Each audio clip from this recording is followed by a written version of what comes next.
ചില സംസ്ഥാന ഘടകങ്ങൾ പാർട്ടി വിദ്യാഭ്യാസത്തിൽ ശ്രദ്ധിക്കുന്നില്ലെന്ന CPI രാഷ്ട്രീയ അവലോകന റിപ്പോർട്ടിൽ വിമർശനമുയർന്നു. നിലവിലെ 10 ദിന ക്ലാസുകൾ 15 ദിവസമാക്കി വർദ്ധിപ്പിക്കണമെന്നാണ് ഇപ്പോഴത്തെ നിർദ്ദേശം. AI സാങ്കേതിക സാധ്യത പ്രയോജനപ്പെടുത്തണമെന്നും രാഷ്ട്രീയ അവലോകന റിപ്പോർട്ടിന് പകർപ്പ് 24 കിട്ടി. ചണ്ഡീഗഡിൽ നിന്ന് ബൽറാം നെടുങ്ങാടി തത്സമയം ചേരുകയാണ്. പറയൂ ബൽറാം.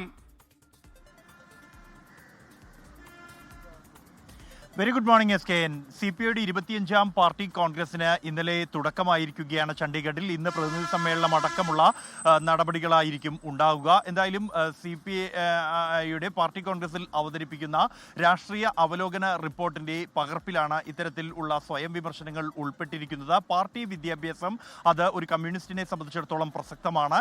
എന്നാൽ പല സംസ്ഥാന ഘടകങ്ങളും വിദ്യാഭ്യാസത്തിൽ ശ്രദ്ധിക്കുന്നില്ല. അതിൻ്റെതായ പോരായ്മകൾ ഈ കേഡറുകളിൽ ഉണ്ടാകുന്നു എന്നുള്ളതാണ് സ്വയം വിമർശനമുള്ളത്. ഒപ്പം തന്നെ പാർട്ടി വിദ്യാഭ്യാസം നിലവിലുള്ള 10 ദിന സ്കൂളുകൾക്ക് പകരമായി 15 ദിവസത്തേക്ക് വർദ്ധിപ്പിക്കണമെന്നും ഒരു സ്ഥിരം സ്കൂളിംഗ് സംവിധാനം ഒരുക്കണമെന്നും അതിനാവശ്യമായ സാമ്പത്തിക സഹായം അത് പാർട്ടി സെന്റർ നൽകണം എന്നുമുള്ള നിർദ്ദേശം ഈ ഒരു റിപ്പോർട്ടിൽ ഉൾപ്പെടുത്തിയിട്ടുണ്ട്.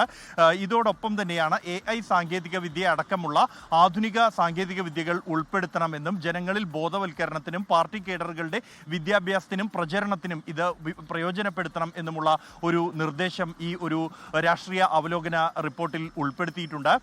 കൂടാതെ ഈ പാർട്ടി പബ്ലിക്കേഷനുകളുമായി ബന്ധപ്പെട്ടും നിർദ്ദേശങ്ങളുണ്ട്. അതിൻ്റെ പ്രചാരണം വർദ്ധിപ്പിക്കാൻ ആവശ്യമായ നടപടികൾ കേഡർമാരുടെയും നേതാക്കളുടെയും ഭാഗത്തു നിന്ന് ഉണ്ടാകണം എന്നുള്ളതാണ് മറ്റൊരു നിർദ്ദേശം. ഇതോടൊപ്പം തന്നെയാണ് പാർട്ടി സ്വത്തുക്കൾ പലതും ഇപ്പോൾ ചരിത്രപരമായ കാരണങ്ങളാൽ വ്യക്തികളുടെ പേരിൽ തന്നെയാണ് തുടരുന്നത്. അത് പാർട്ടിയുടെ പേരിലേക്ക് മാറ്റേണ്ടതുണ്ട്. കൂടാതെ സാമ്പത്തിക ആവശ്യങ്ങൾക്ക് വേണ്ടി പാർട്ടിയുടെ പേരിൽ തന്നെ സ്വത്തുക്കൾ നിലനിർത്തിക്കൊണ്ട് ഈ സ്വത്തുക്കൾ പ്രയോജനപ്പെടുത്താം എന്നുമുള്ള ഒരു നിർദ്ദേശവും ഈ റിപ്പോർട്ടിൽ ഉൾപ്പെടുത്തിയിരിക്കുന്നു.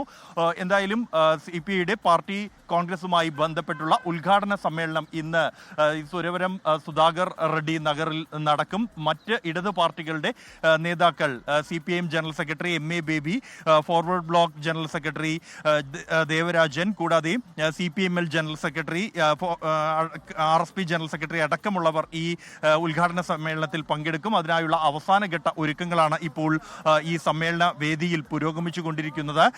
ഇന്ന് ഉദ്ഘാടന സമ്മേളനത്തിന് ശേഷമായിരിക്കും ഈ പാർട്ടി കോൺഗ്രസുമായി ബന്ധപ്പെട്ടുള്ള രേഖകളും മറ്റും അവതരണം ഉണ്ടാവുക. സംഘടനാ റിപ്പോർട്ട്, ഒപ്പം തന്നെ രാഷ്ട്രീയ പ്രമേയം, രാഷ്ട്രീയ അവലോകന രേഖ എന്നീ 3 രേഖകളായിരിക്കും അവതരിപ്പിക്കുക. ഇന്ന് ഉച്ചയ്ക്ക് ശേഷമായിരിക്കും ഈ രേഖകളിൽ ഉള്ള ചർച്ചകൾ പുരോഗമിക്കുക. ഇന്ന് രാവിലെ 10 മണിക്കാണ് ഉദ്ഘാടന സമ്മേളനം നിശ്ചയിച്ചിരിക്കുന്നത്. ഈ സമ്മേളനത്തിൽ പാർട്ടി കോൺഗ്രസ് നടക്കുന്ന വേദിയിൽ പതാക ഉയർത്തൽ ചടങ്ങ് ഉൾപ്പെടെ നടക്കും. മുൻ സംസ്ഥാന സെക്രട്ടറി ഭുപീന്ദർ സാംബർ ആയിരിക്കും പാർട്ടി പതാക ഉയർത്തുക. രക്തസാക്ഷി ഭഗത് സിംഗിന്റെ അനന്തരവൻ പ്രൊഫസർ ജഗ്മോഹൻ സിംഗ് ദേശീയ പതാക ഉയർത്തും. ജനറൽ സെക്രട്ടറി D രാജയായിരിക്കും ഈ ഒരു ഉദ്ഘാടന സമ്മേളനം ഉദ്ഘാടനം ചെയ്യുക. SKN. ഓക്കെ, ബൽറാം നെടുങ്ങാടിയാണ് ചണ്ഡീഗഡിൽ നിന്ന് ചേർന്നത്. Thank you Balram. ലോകത്തെവിടെയായാലും ഏത് സമയത്തും 24 വാർത്തകളും ഓഗ്മെന്റഡ് റിയാലിറ്റി പാക്കേജുകളും എക്സ്പ്ലെയിനറുകളും വിശദമായി കാണാൻ ഞങ്ങളുടെ YouTube ചാനൽ നിങ്ങൾക്ക് സബ്സ്ക്രൈബ് ചെയ്യാം.